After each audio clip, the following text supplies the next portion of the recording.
Well, greetings everyone. Oh, and hello from KitKat as well. How about that? And a boy. Hey, just popped in right now. Hello, my baby. Alright. So you've come to join us again at the start, have we? Okay. Good. Righty ho. A new week. A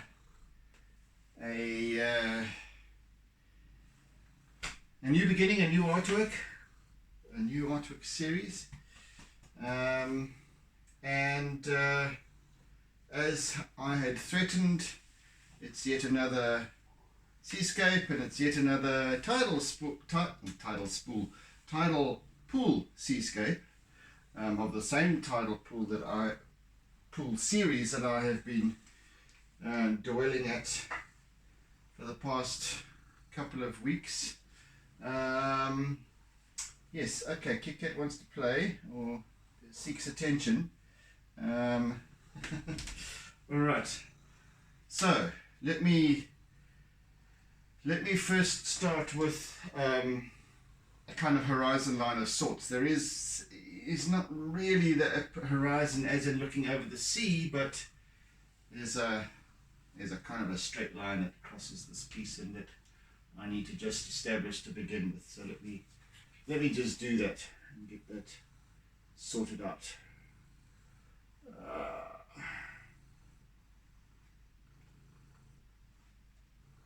And you can hear Mr. Diesel engine purring away.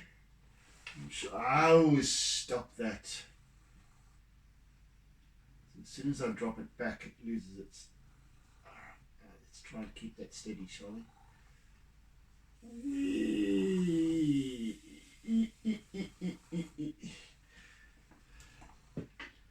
Right.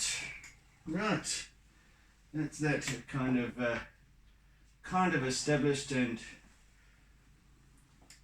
hopefully no more false aids in that sense. Hey, KitKat. Yes. All right. So, how much attention do you require exactly?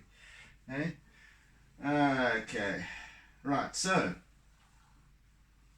This is again, as I said, salt rock tidal pools, and it's a series of pools, and they're all strangely on different levels, slightly different levels. And I guess as the thing about a tidal pool is that the high tide fills the pools, okay, or at least fills the more outlying pools where the water comes in, where the waves crash over the edge, etc. And so here we have these two long pools that are kind of next to one another.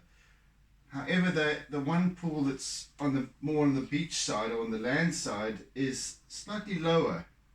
So we've got the upper pool over here will feed in to the lower pool, and then so on and so forth. So it all kind of interflows and then sort of slowly depletes as the tide goes out, and then it replenishes again once the tide comes in again. Fascinating, absolutely fascinating. But anyway, so we've got this little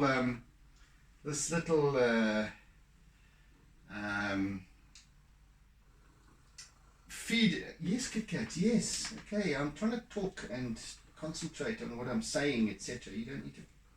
I'll play with you later.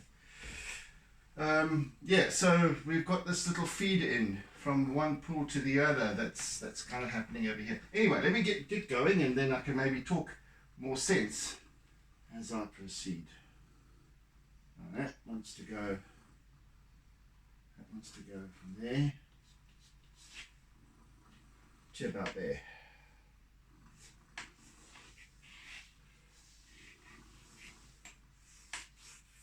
Goodness me, KitKat, you sound like a tractor. A real tractor. Right, trying not to do a ruler. Actually, what the hell? It's my decision. Anyway, who am I fooling?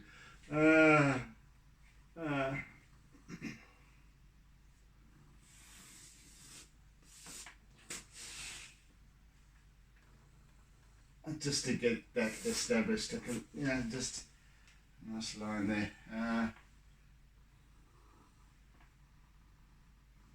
And perhaps down to about here.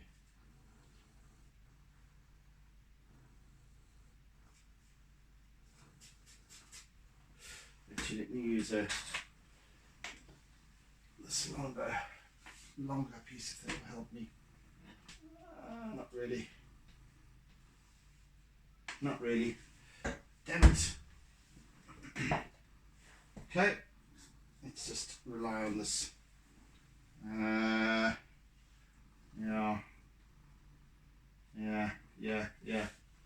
All right.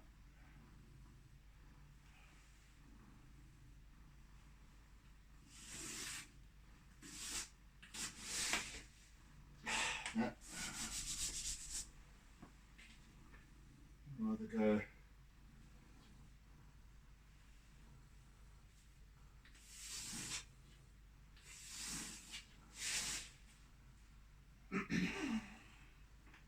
It's fairly rudimentary lines that I'm just trying to get going here, and I can just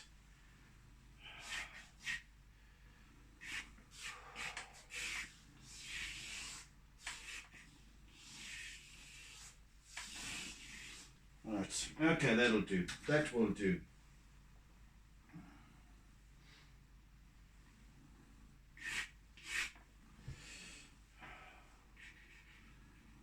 Got like a culvert of sorts that allows water to flow into this other pool.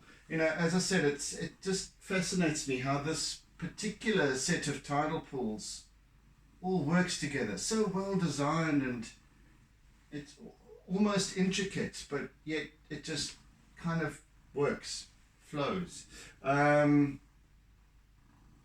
And as I mentioned in the in last week's with last week's piece, this set of tidal pools was originally built by a chap by the name of Basil Hulett,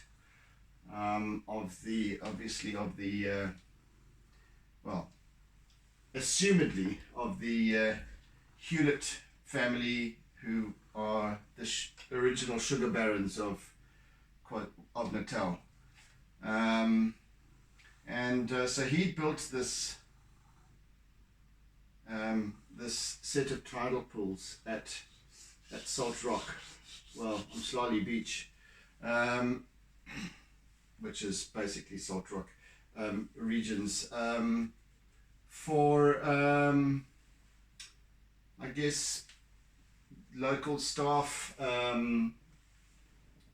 farmers, etc., to bring their kids and just a place to vacate, to vacation,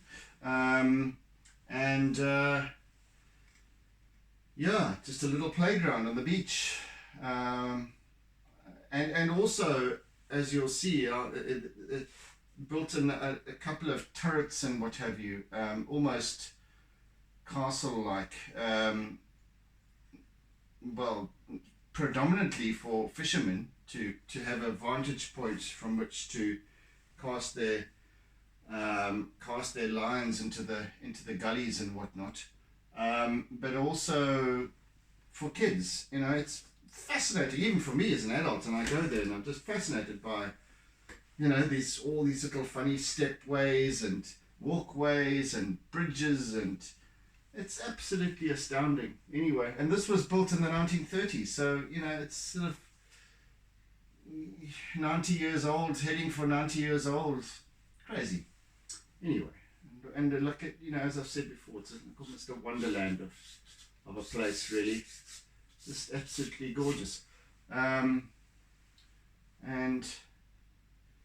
So we've got this sort of a landscape here, just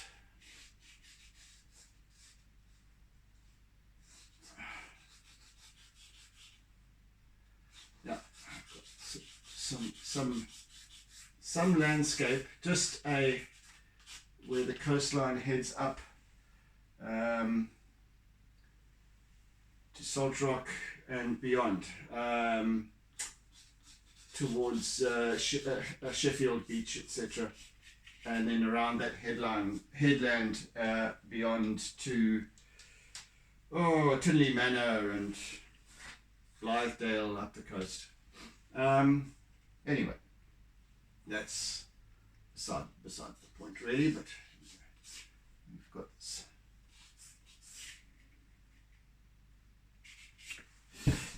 Kit Kat, can you have shift out please? Thank you. I need to get there.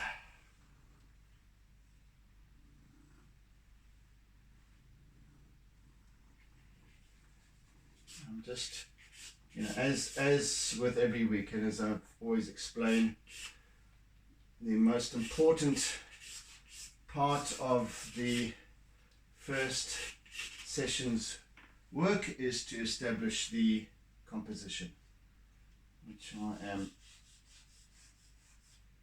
now doing.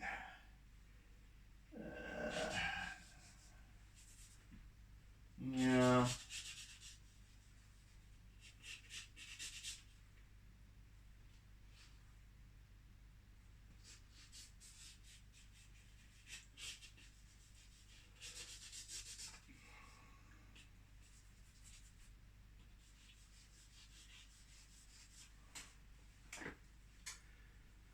So that's the little fishing turret. It's probably about 10 feet up above the rocks over there, and those rocks are probably 3 or 4 feet above the water line, and then on the other side the plunge down to where the waves crash in is probably about 15 feet, thereabouts. So it's a lovely vantage point for, as I said, for fishermen, etc., to cast into the ocean, beyond sort of towards backbreak almost, because on either side of us here, this is kind of a quite a big outcrop. So on either side we've got the coastline falls away on that side as well, so it falls, and so we've got. So this has got kind of sticking way out into sort of mid-break level. So yeah.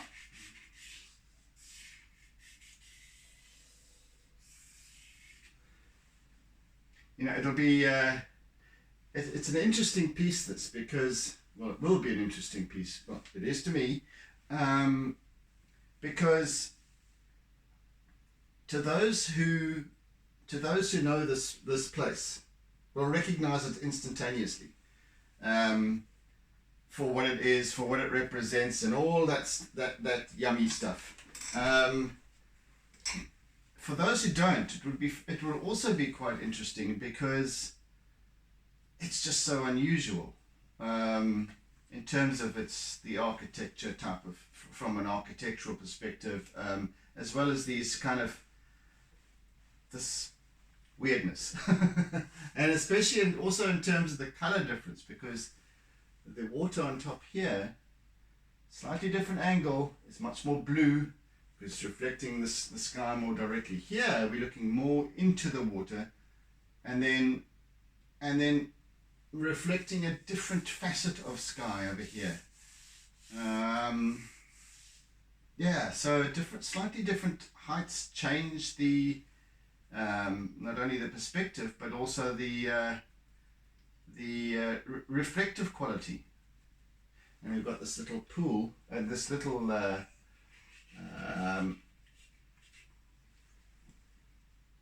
did I call it? Anyway, where water is flowing through from the top pool into this one. So we've got this lovely little cascade happening over here. Weird. It's going to be very interesting to see how people feel about it, because it's just a lovely little.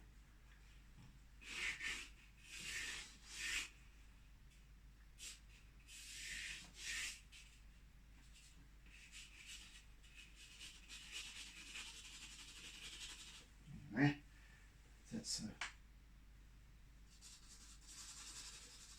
I'm changing the perspective somewhat for effect, really.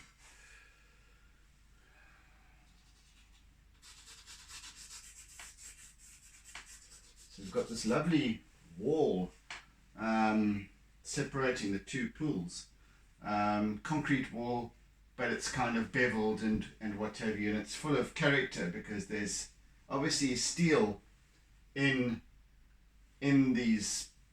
the concrete that is over the decades started to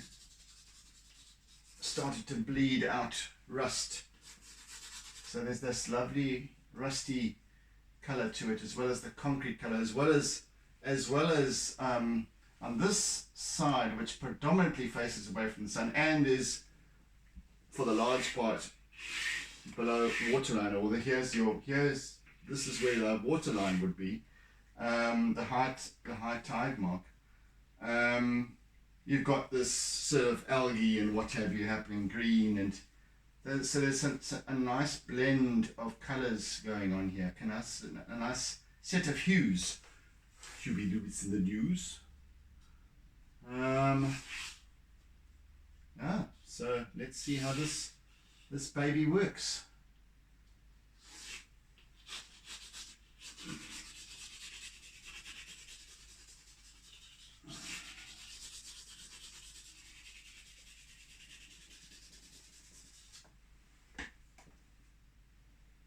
Now this is essentially my perspective now. You have this.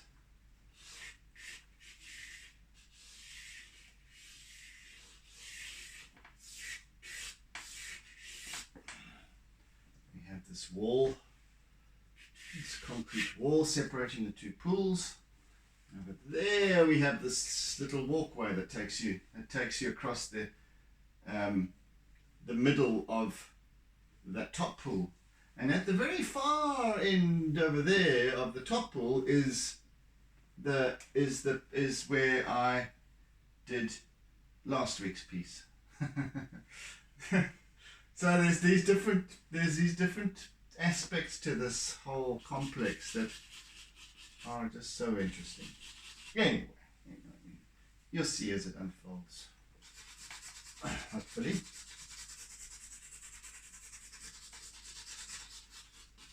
But like I said, today is just about establishing our composition, etc.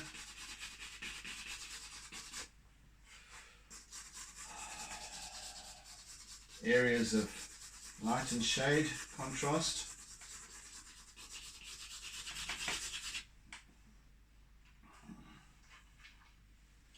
And I will be working in charcoal and a little bit of white conte and pastel today, just to give you a menu, a palette.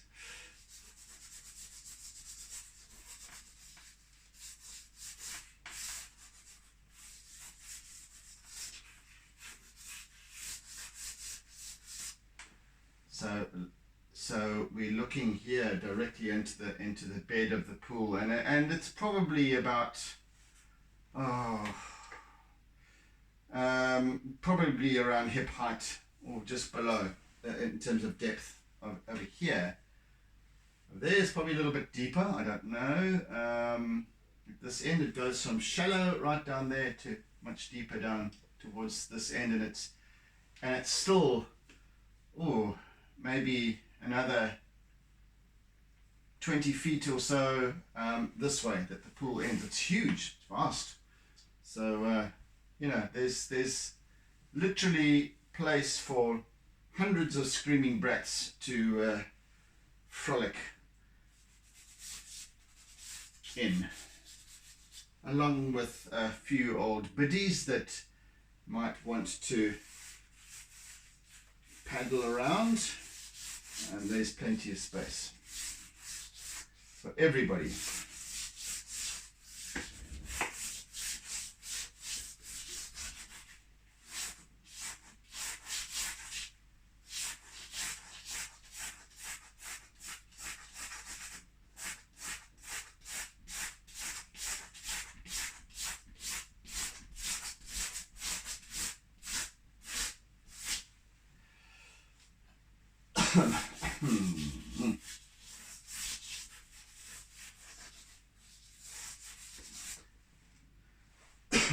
So for some reason, I know the reason, but I struggled I woke up and struggled to get back to sleep, and I must have woken at around midnight or 12:30, and really struggled to get back to sleep. Mix of excitement and stuff. Just anyway, not a bad feeling. In terms of but I just thought, okay, I can either eventually just switch my alarm off when it goes off, because I would normally have been getting up at just after 3:30 to do my session. So switch the alarm off and get up, get some sleep, get up much later. But then I thought, what, I'm quite wide awake right now, so maybe just get up.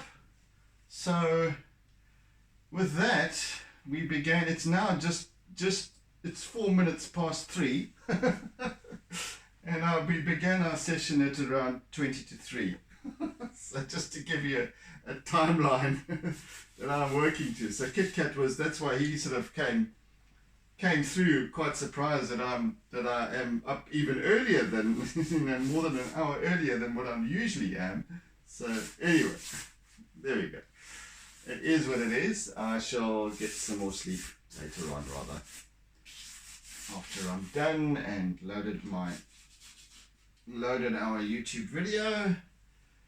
But I'm very, as you can perhaps tell, I'm quite bright and sparky at this point. So yes, a lot on my mind at this point. So yeah, all good.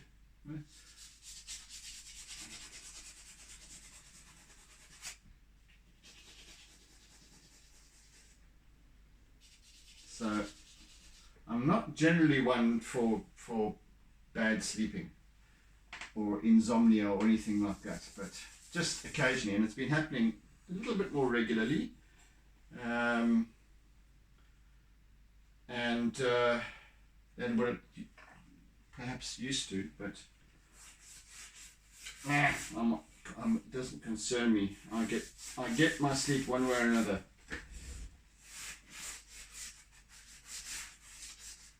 And trust me, I am one to enjoy my sleep. I think just different energies and what have you.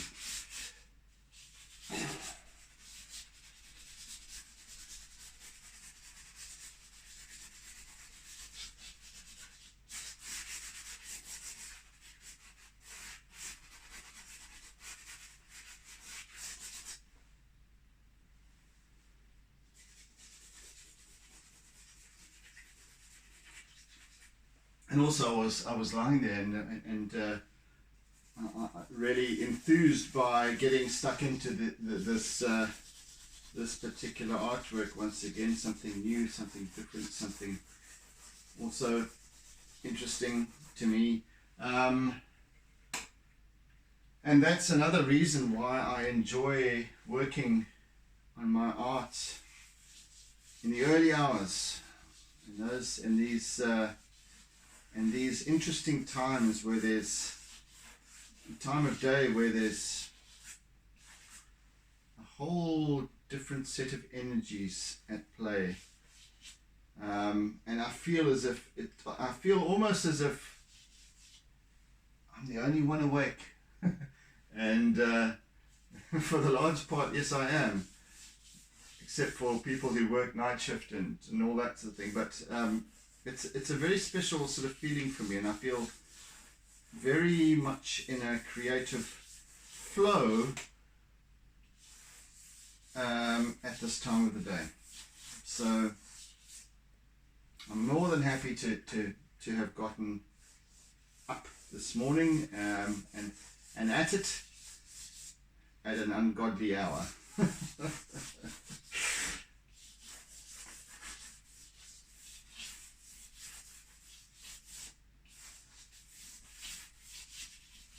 You know, I always feel that, and it absolutely is a fact for me, that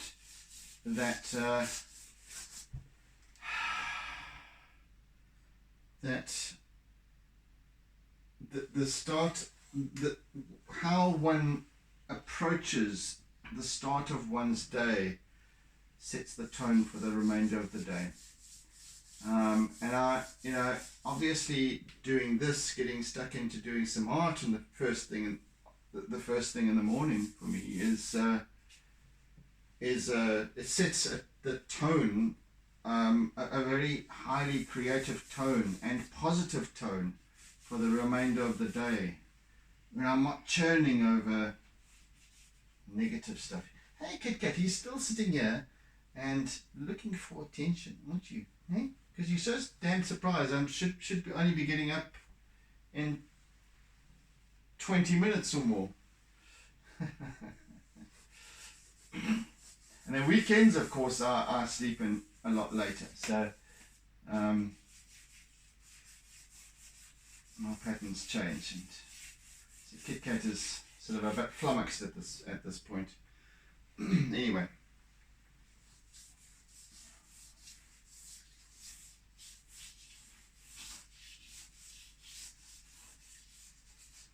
So one of the things that is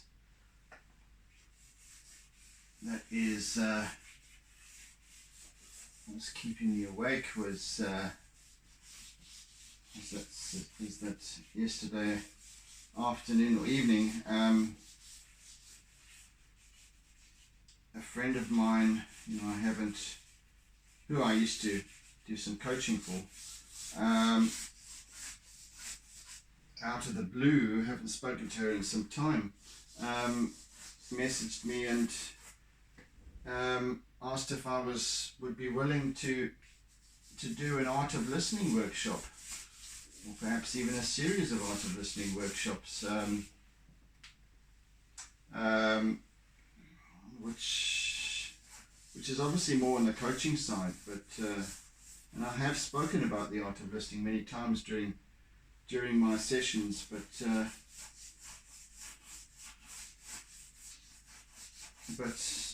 yeah, I had started these workshops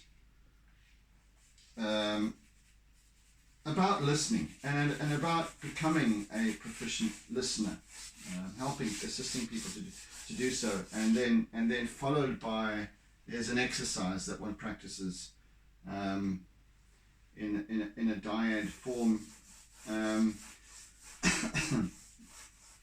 which is a hugely powerful exercise. But anyway, that aside, I had started these workshops at the end of, towards the end of 2019 and into the beginning of 2020 last year, and then good old Rona came along and messed everything up, because then we had lockdowns, hard lockdown and all that stuff. So it paid to me being able to run these programs as they had been intended. I could have perhaps done them online, but I had connectivity challenges and all that sort of thing. So it really wasn't conducive towards doing Zoom sessions as a workshop and what have you. It's not quite the same. So I kind of tended to shelve it, but now, and I've been talking about it recently actually, so perhaps that's why it's come up, and energetically, and influence, and it spreads far and wide when you start to become mindful of stuff. Anyway, so, and I had been only talking about it with somebody else yesterday morning, and then out of the blue. So it'd be quite exciting, that, because I've been talking about getting back and stuck into these as our lockdown levels are degraded, and now we're down to level 1, I think, for the first time since we started. Just incidentally, for those of you who are not in South Africa or not au fait with South Africa's restrictions, we are now sitting at day 556 of lockdown of some level or another. So yesterday was 555.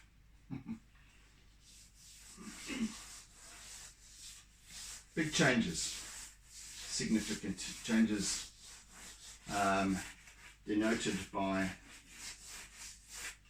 well, numerologically by the numbers 555. Anyway, so yeah, all this stuff started to just well up.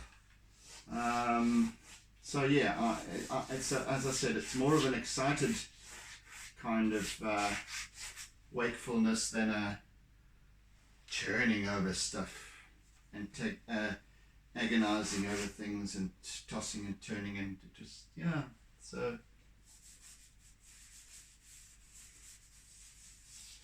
anywho, so I'm just working with this particular section over here, just getting that, there's a wonderful sort of deep olive green mottled with gold,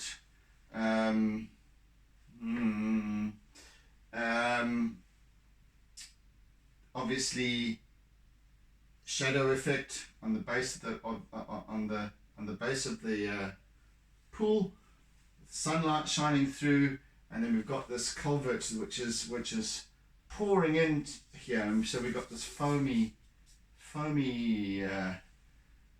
what have you, that's flecking out over this whole bottom section over here, and obviously also causing wonderful shadows, and it's a lovely piece, this. I'm really going to enjoy it. I enjoy all of them, and for their own particular unique reasons, I think. And so even though I'm doing yet another piece of salt rock tidal pools, and I will do a few more, let me tell you, they're all different, and they all show different perspectives. Some of them just more seascapey, others will be, working with these man-made structures, etc. as well. So yeah, I'm happy to do that, and it's all about learning anyway, so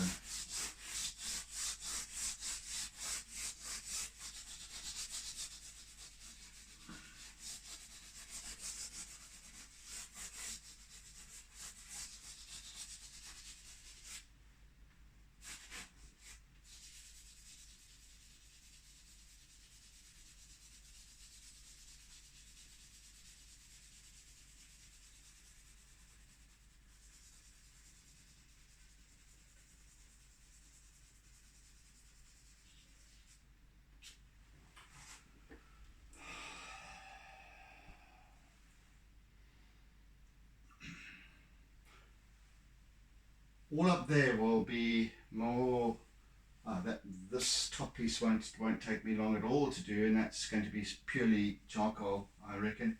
Little bit of detail. This top section of this top sliver of the upper pool is more colour. I don't want to. I might use charcoal, but only on top afterwards. This area is where there's this wonderful contrast in the water, and then obviously this little. I call it a culvert. I'm not even sure that that's the right expression. I need to check on that. I hadn't even thought of it, actually. I could call it a weir, I guess. That's a good one for the non-spellers, eh? Weir. Is it W-E-I-R or W-I-E-R? Not W-E apostrophe R-E or queer.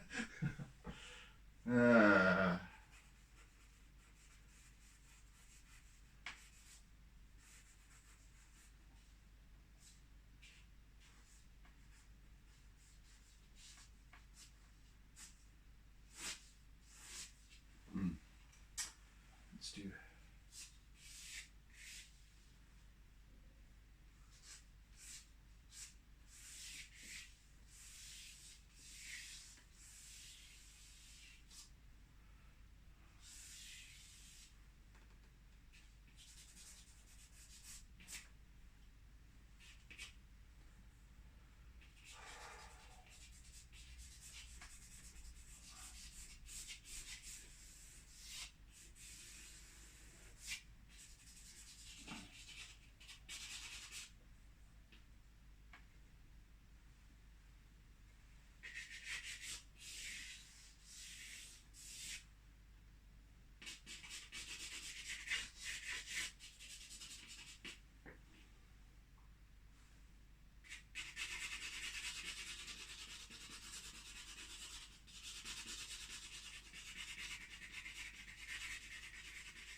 Right, let's transfer to a little piece of Conte here, and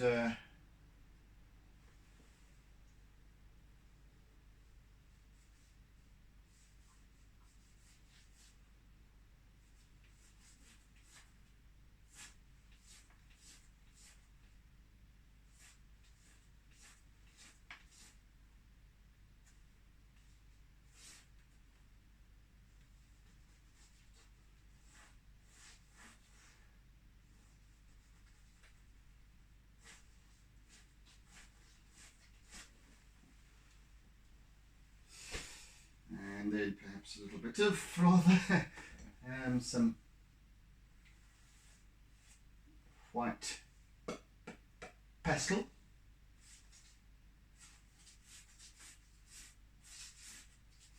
Just again establishing contrast predominantly at this point. Things might adjust significantly going forward, but the basic structure of the piece is in place now. So it's a case of now lots and lots of doodles. And we've got this wonderful where the water is just causing its splash and then spreading out this foaminess.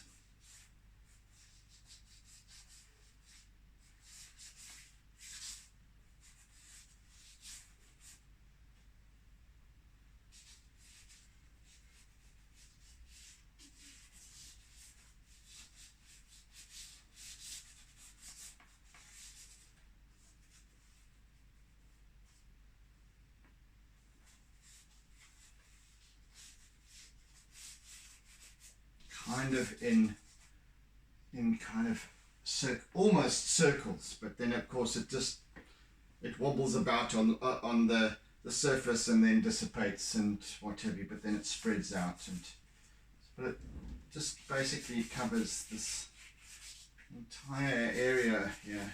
It's got these lovely patterns of foamy bubbles sitting on the top of the surface, riding the ripples, so to speak.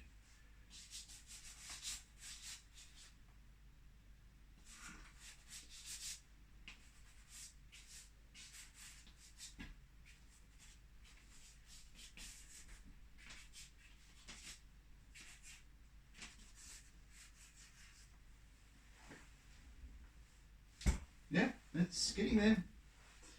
That's the gist of it, baby.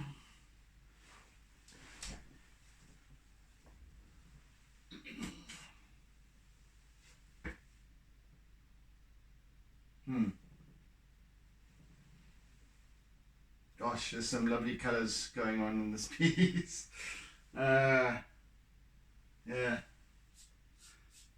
these wonderful sort of, can almost autumn towards spring colours, especially the reflections over here. Anyway, I'm excited about tomorrow and the next day already with this piece. It's going to be very interesting.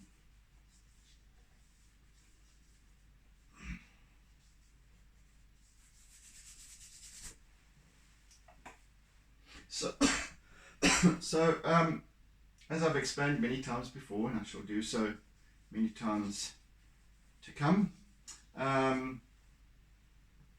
it's, to me,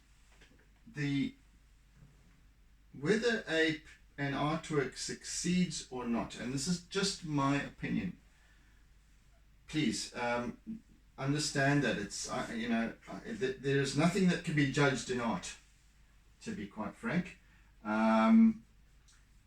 So there's no such thing as absolutes, absolutely right, absolutely wrong. Anyway, so my opinion is that the success or the success of an artwork, in other words, when I use the term success, I mean in terms of drawing in the viewer, capturing the viewer's attention, and then captivating them with other subtle nuances and what have you. But the primary objective is to establish the composition. That's the thing that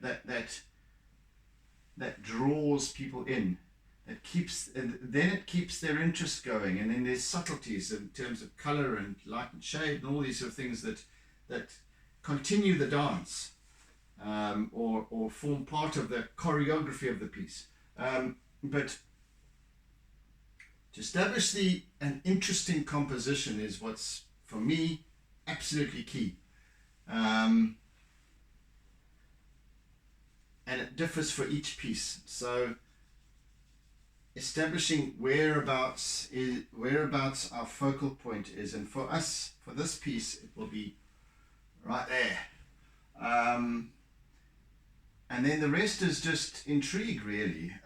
We've got this open space above sky, which, yes, Ingrid, I shall definitely be putting in some sky, but it will complement the rest of this of the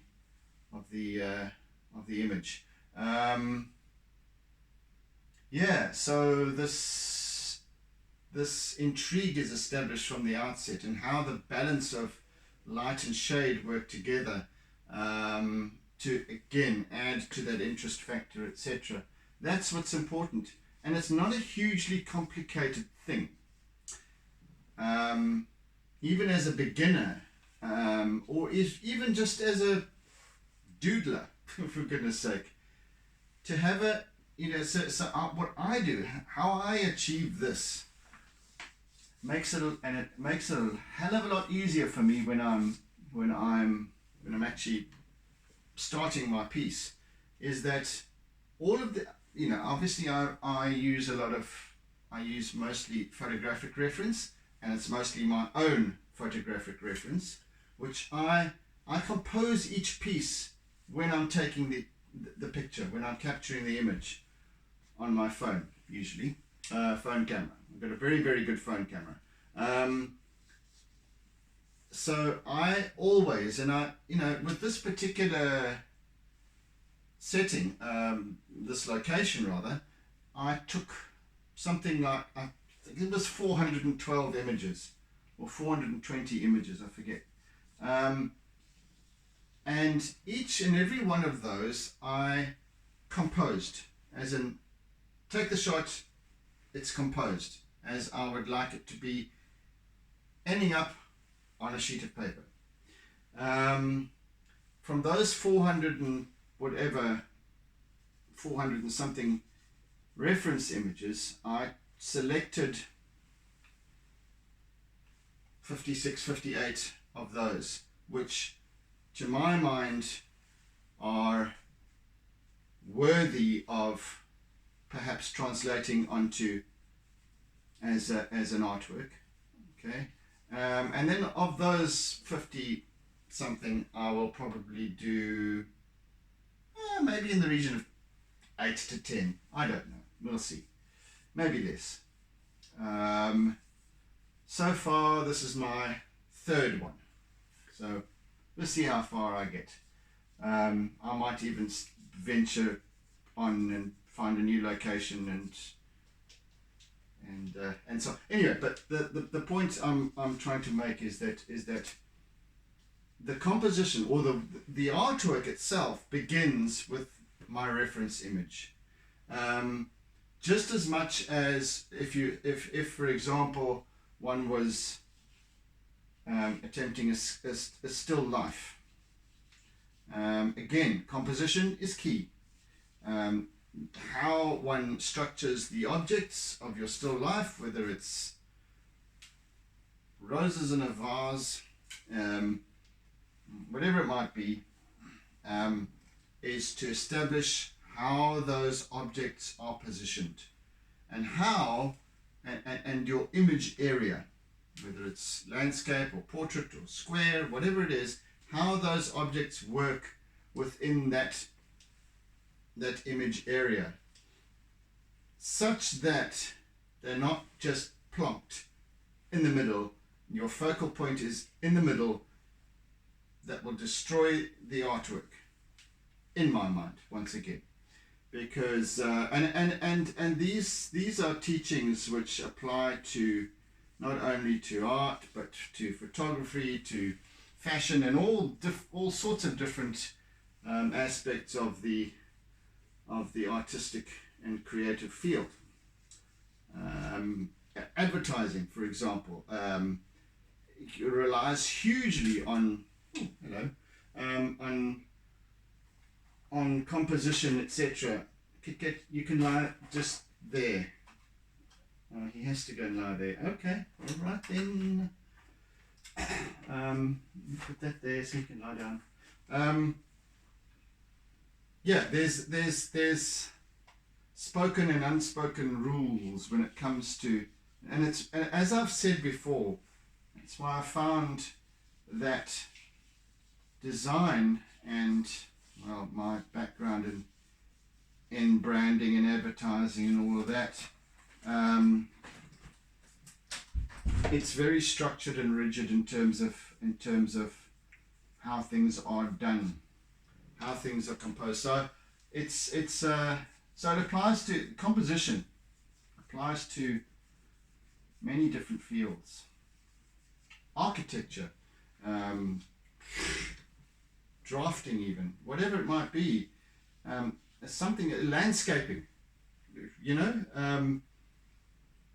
how plants are positioned, how little ponds are positioned, and water features, and a really good landscaper will it's all about the composition, how it looks from different angles and so on and so forth. So composition is huge, and by and large makes or breaks. So when considering what one is going to do, subject matter, choose carefully. Choose very carefully, because it all starts there. And when you work with a good composition, and for me, the challenge has been to actually just loosen up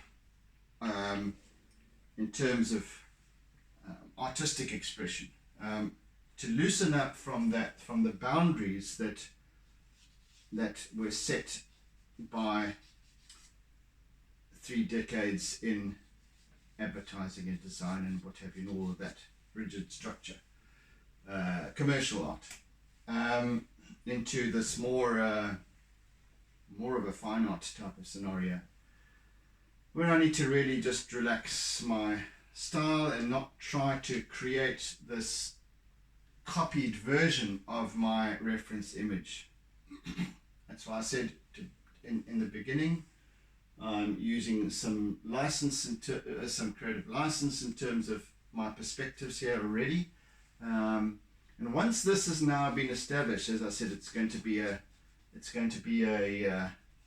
case of doodles, just allowing, even from now, allowing my materials to dictate how the artwork takes shape and form. So yes,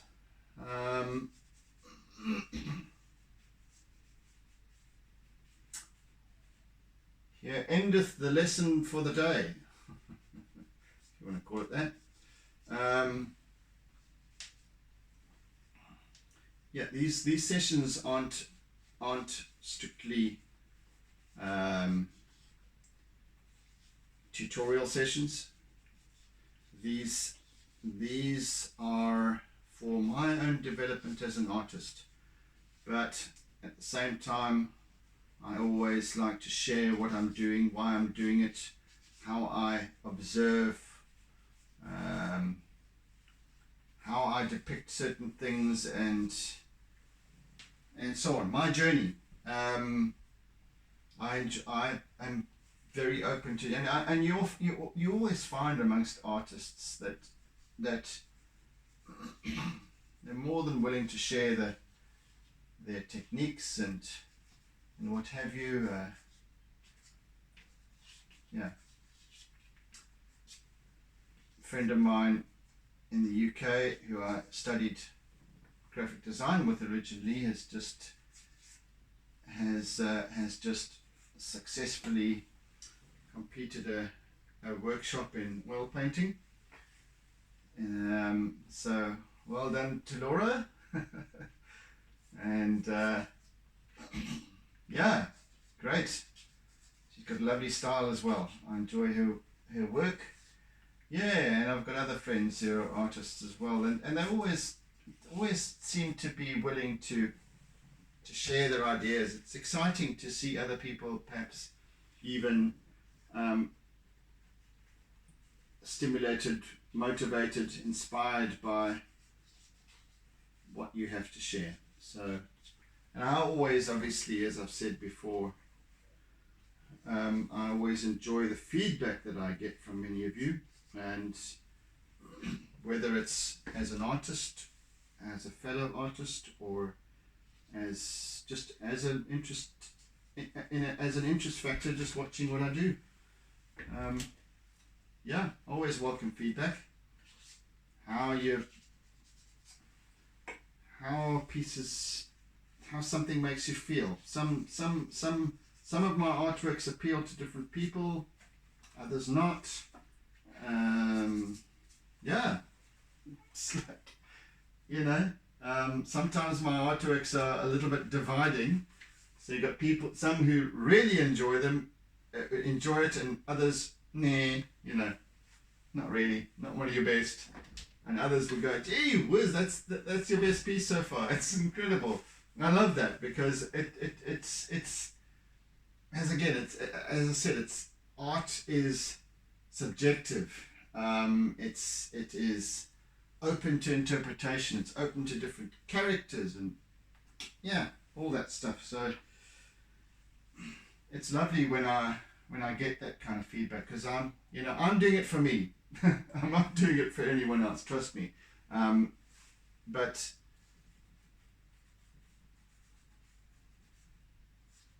I enjoy to see how certain pieces appeal to some and not to others, and how some pieces appeal to everyone. It's strange. Generally speaking, my more traditional seascapes of waves and surf and what have you appeal to pretty much everyone, and the more sort of obscure pieces like this, for example, won't appeal to everyone, definitely, but it will definitely appeal to some people, because we're all different. We see the world the way we are, not the way it is. So it's to be expected. And that's what I also enjoy about tackling new pieces and just trying new things, new subject matter, new angles, new perspectives. Last week's piece was a little corner of this top pool. This pool was it this one? Yeah, this one, this level, down right the end there, and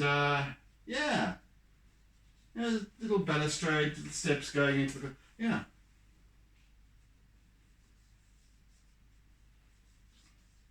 Anyway, it keeps me in flow, which is important. Okay, out of time. Done for today. Made good progress. Got the composition established. So I'm happy with where we're at with this piece today. So thank you for joining me. Thank you for bearing with me. Thank you for sharing my work, those of you who do. Thank you for your comments and feedback and just presence in general. I really appreciate it, as always. And yes, so do tune in again to the tube again tomorrow, as I continue with this piece and perhaps start adding a little bit of colour. So yeah, oodles and oodles of toodles, and have a fantastic day further. Many of you will still be sleeping. Some of you in Australia might be halfway through their morning at this point, but it's irrelevant because it's on YouTube. So whenever you're watching, enjoy, hopefully, and I'll catch you again tomorrow. See you then. Bye. Don't forget to doodle.